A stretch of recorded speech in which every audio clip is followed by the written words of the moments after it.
CM के बयान से मचा बवाल, फिर एक बार जल उठा सेकुलर बंगाल। हावड़ा शिवपुर के बाद अब हुगली जिला के रिसड़ा रामनवमी के दंगा के आग में झुलस रहा है। सरकार आंखों से अंधी और प्रशासन कान से बहरी बने बैठी है। इन दिनों पश्चिम बंगाल की सरकार और प्रशासन हिंदी फिल्मों की तरह काम कर रही है। लड़ाई खत्म होने के बाद पुलिस पहुंचकर टोपी और लुंगी वाले को अरेस्ट करना शुरू कर देती है, जैसा कि इन तमाम वीडियोज में देखा जा सकता है। रामनवमी का एक बड़ा जुलूस, जिसमें पश्चिम बंगाल के बीजेपी के एक्स प्रेसिडेंट दिलीप घोष, आरामबाग के बीजेपी के एमएलए विमान बोस की मौजूदगी और पुलिस एहलकार 3 से 4। बीजेपी ने की मस्जिद पर ईंटों से बौछार, प्रशासन ने की आंखें चार, मुसलमान रह लाचार और जल उठा पूरा बाजार। फिर सरकार ठहराएगी प्रशासन को जिम्मेदार। जी हां, आपको बता दें कि रिसड़ा मजदूर मुसलमानों की आबादी वाला इलाका है। शाम के वक्त मगरिब के आजान से ठीक 2 मिनट बाद बीजेपी रहनुमा दिलीप घोष और एमएलए विमान बोस की सरपरस्ती में रामनवमी का जुलूस श्रीरामपुर के महेश जगन्नाथ मंदिर की तरफ रवाना होता है। जुलूस जीटी रोड से होते हुए रिसड़ा चंपा रोड दाखिल होते ही नुक्कड़ पर मौजूद रिसड़ा के जामा मस्जिद के सामने नारेबाजी करते हुए दंगाइयों ने पथराव शुरू कर दिया, जिसका अंदाजा मस्जिद के करीब पड़े ईंट और पत्थरों से लगाया जा सकता है। जैसा कि जानते हैं कि आजान के ठीक 5 मिनट बाद मस्जिद में जमात खड़ी होती है। इस दौरान लोग इफ्तार करने में मशरूफ रहते हैं। मस्जिद में इमाम, मुअज्जिन समेत कई रोजेदार भी मौजूद थे। मस्जिद पर न सिर्फ ईंट और पत्थर की बारिश हुई, बल्कि कांच के बोतल से भी हमला किया गया। आवाज सुनकर लोग बाहर निकल पड़े और भगदड़ के साथ पथराव शुरू हो गई। दंगाइयों ने फजीर बाजार और सिंधे बाजार में जमकर उत्पात मचाया। 8 से ज्यादा बाइक समेत दर्जनों गाड़ियों को आग के हवाले कर दिया गया। छोटे छोटे व्यापारियों की दुकानें लूट ली गई। ठेला और वेन पर लगे फल सब्जी के व्यवसायियों के सामान को निस्तो नाबूद कर दिया गया। बांगुर पार्क के बाजार में ताजिरों की दुकानें लूट ली गई। रिसड़ा के सीपीआईएम के एरिया कमेटी के मेंबर अफरोज साकिब ने जब श्रीरामपुर थाने के आईसी देवेंदु दास को कॉल के जरिए हंगामे की जानकारी देते हैं, तो थाने के आईसी इस हंगामे से लाइल्मी का इजहार किया। इस बात से यह अंदाजा लगाया जा सकता है कि प्रशासन कितना एक्टिव है और सरकार प्रशासन को कितना बेहतर तरीके से कंट्रोल कर पा रही है। घंटों इलाके में पत्थरबाजी, बमंदाजी, आगजनी की वजह से तशद्दुद भरा माहौल रहा। बाद में पुलिस फोर्स और सीआरपीएफ के जवान ने टीयर गैस के गोले दागे, जिसके बाद भीड़ को कंट्रोल किया जा सका। इलाके में बिजली गुल कर दी गई। धारा 144 लगा दिया गया है। मुकामी लोगों का कहना है कि जुलूस में 2 गाड़ियां मौजूद थी, जिसमें ईंट और पत्थर भरकर लाए गए थे। अब यहाँ सवाल ये उठता है कि अगर ये पूरे तौर पर प्री प्लान नहीं था, तो ईंट और पत्थर इतनी तादाद में कहां से आई? रामनवमी के जुलूस में पुलिस फोर्स की तादाद कम क्यों रही? प्रशासन इफ्तार और नमाज के वक्त जुलूस निकालने का परमिशन क्यों देती है? बीजेपी के एक्स प्रेसिडेंट दिलीप घोष की मौजूदगी में मस्जिद पर पथराव कैसे होता है? सवाल यहाँ ये भी खड़ा होता है कि प्रशासन को जब जुलूस में दिलीप घोष और एमएलए विमान बोस के शामिल होने की खबर थी, तो जुलूस को स्कॉट कर क्यों नहीं ले जाया गया? सवाल यहाँ ये भी खड़ा होता है कि साल 2024 के इलेक्शन से पहले मुसलमानों को डराने के लिए कहीं ये तृणमूल, बीजेपी और प्रशासन की मिली भगत तो नहीं? क्योंकि चूक, भूल या लापरवाही एक बार होती है, बार बार नहीं। असल में रिसड़ा एक अमन सुकून वाला एरिया रहा है। शुरू से ही हम लोग इसको मिनी भारत के रूप में जानते हैं। रिसड़ा को हमेशा मिनी भारत कहा जाता है, लेकिन ये पहली बार रिसड़ा के दामन में एक फिरका वाराना दाग लग गया।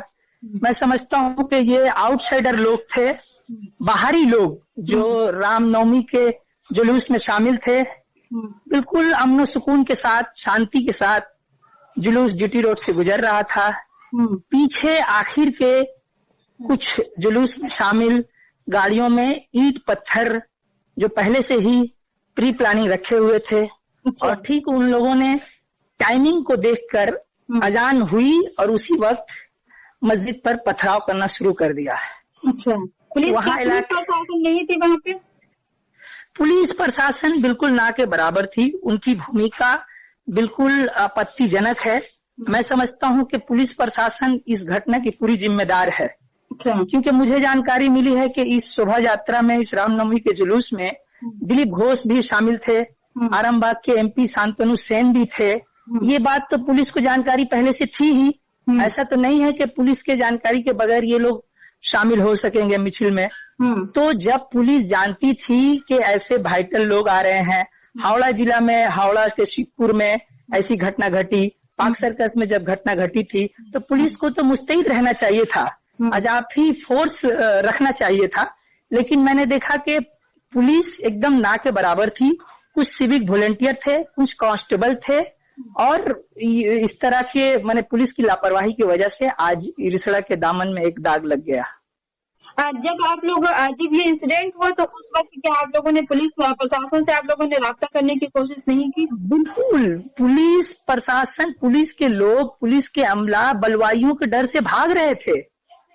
कुछ उपद्रवी लोग जो रिसड़ा के बाहर के थे, हमारे रिसड़ा के लोग नहीं थे, हमारे रिसड़ा के हिंदू भाई लोग नहीं थे, जो बाहर से आए हुए लोग थे, जो मैं समझता हूँ कि ये प्री प्लानिंग हुआ है, इस घटना को घटाया गया है। और वो लोग पुलिस के ऊपर बोतल चला रहे थे, पथराव कर रहे थे, और पुलिस डर के भाग रही थी। मैंने पुलिस को कहा भी कि आपनारा पालाचिन क्या नो, आपनारा उधर के ताड़ान, बोला हमरा पाची ना, और वो लोग साइड में भाग गए। फिर कुछ नौजवानों के एहतजाज पर बलवाई भाग गए। पुलिस कह रही है कि हमरा पाची ना, हमरा पाची ना, हमरा सामलाते पाची ना। मैंने कहा अपनारा ना सामला ले, लॉ एंड ऑर्डर के देख दे। फिर मैंने श्रीरामपुर के आईसी देवेंदु दास को मैंने फोन किया कि आपनी रिसड़ा जोलचे, आपनी कोथाय रिसड़ा के आपनारा की जोलते देखते जाइछेन? तब वो बोले कि कोथाय की होयेछे। मैंने कहा আপনি জানেন না চম্পা রোডে হচ্ছে এই ঘটনাগুলো, জিটি রোডের উপর उत्तेजना सृष्टि হয়েছে, আপনারা আসুন। तब वो उन्होंने कहा कि ठीक है, हम वहां पर अपना जाफी फोर्स भेज रहे हैं, हम आएंगे। फिर वहां पर आधे घंटे के बाद वो लोग, पुलिस आई और उसके बाद टीयर गैस चलाया, लोगों के हुजूम को चितर वितर किया, और अब जाकर 10 बजे के करीब उन लोगों ने अनाउंसमेंट किया पूरे बस्ती में कि 144 लागू कर दिया गया है। जैसा कि वीडियोस में देखा जा रहा है कि बहुत सारी दुकानें लूट ली गई हैं, आगजनी की गई है, बमबाजी वगैरह की भी खबरें आ रही हैं, कहाँ तक कितनी सच्चाई है? बमबाजी की खबरों की तस्दीक मैं नहीं कर सकता हूं, क्योंकि अभी तक कोई ऐसी खबर नहीं मिली है। लेकिन हाँ, ये उपद्रवी लोग जो बाहर से आए हुए थे, ये लोग भागते वक्त जो जीटी रोड पर जिनकी गाड़ियां थी, या फिर सब्जी बेचने वालों का वैन, ठेला, टोटो जो भी मिला, वो लोग नुकसान पहुंचाते हुए वो लोग गए हैं। आईसी का इस तरह का बयान रह रहा है कि मुझे इल्म नहीं है, मुझे पता नहीं है, तो प्रशासन क्या लग रहा है, क्या पूरे तौर पर सो चुकी है? बिल्कुल, ये प्रशासन भी ये दंगाइयों के साथ शामिल हो रही है? बिल्कुल मैं समझता हूं कि ये पूरी एक साजिश के तहत इन घटनाओं को घटाया जा रहा है। ये पहले हंगामा होने दिया जा रहा है, उसके बाद सिचुएशन को कंट्रोल किया जा रहा है। मैं समझता हूं कि ये बहुत बड़ी एक साजिश है, क्योंकि पुलिस को तो मुस्तैद रहना चाहिए था। मगरबी बंगाल में 2 जगहें घटना घट चुकी है, इनको फिर आज के इस बड़े प्रोसेशन का परमिशन के हवाले से भी सवालिया निशान है।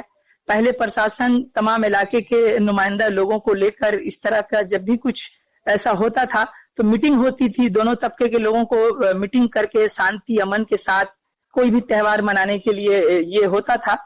लेकिन पुलिस की ऐसी कोई भूमिका नहीं रही, जिसका खामियाजा आज रिसड़ा वासियों को भुगतना पड़ रहा है। अब बीजेपी के एमपी संतानों से और दिलीप घोष की मौजूदगी में इस तरह का इंसिडेंट होता है, गाड़ी में पत्थर लेकर आ रहे हैं, इसको किस नजरिए से देखा जा सकता है? क्या हकीकत में मैं समझता हूं कि आज जो केंद्र सरकार में बीजेपी गवर्नमेंट है, उसका तो एक मंशा रहा है कि लोगों को बुनियादी बातों से दूर रखा जाए, और इस तरह का घटना घटाकर आप समझ सकते हैं कि किसको फायदा होता है। कहीं भी अगर कम्युनल दंगा होता है तो सीधे तौर पर बीजेपी को फायदा होता है, और कहीं ना कहीं मैं समझता हूं कि तृणमूल कांग्रेस की जो सुप्रीमो है ममता बनर्जी भी शायद उसी राह पर चल रही है, क्योंकि वो भी वोट को पोलराइजेशन करने की कोशिश कर रही है। उनका जो बयानबाजी हो रही है, इस तरह से उत्तेजना पैदा हो रही है। क्योंकि आप भी सीपीआईएम के एरिया कमेटी के मेंबर में शामिल है, तो क्या सीपीआईएम इसके खिलाफ किसी तरह का कोई आंदोलन करेंगे? बिल्कुल मैं तो एकदम फ्रंट पे ही रहा। लोगों को, नौजवानों को, मुस्तैल हुजूम को मैंने कंट्रोल किया, अपने नौजवानों को समझाया कि इस तरह से दंगे से किसी का फायदा होने वाला नहीं है। ये बैरूनी लोग हैं जो अपनी सियासी मुफाद के लिए आते हैं और हमारे इलाके के अमन को खराब करते हैं। यहाँ तक कि हमारे इलाके में जो हिंदू भाई के घर थे, मैंने अपने नौजवानों को साथ लेकर उनका प्रोटेक्शन भी दिया। हमारी कुछ हिंदू बहनें जो शोभा यात्रा में थी, वो लोग फंसी हुई थी, उनको हम लोग सही सलामत रख के फिर उनके घरों तक मैंने पहुंचाया, हमारे नौजवानों ने पहुंचाया। आप देखेंगे कि हावड़ा में सीपीआईएम को शांति मिছিল करने की इजाजत नहीं मिली। 144 का बहाना बनाकर शांति मिছিল नहीं करने दिया गया। यहाँ भी हम लोग आज 144 लगा है, कल हम लोग इलाके के अमन पसंद लोगों को लेकर बात करके हम लोग अपने इलाके के शांति को बरकरार रखने के लिए हम लोग अमन मिছিল की तैयारी करेंगे और ऐसे फिरका परस्त ताकतों के खिलाफ हम लोग पुरजोर मुखालफत करेंगे और करते हैं।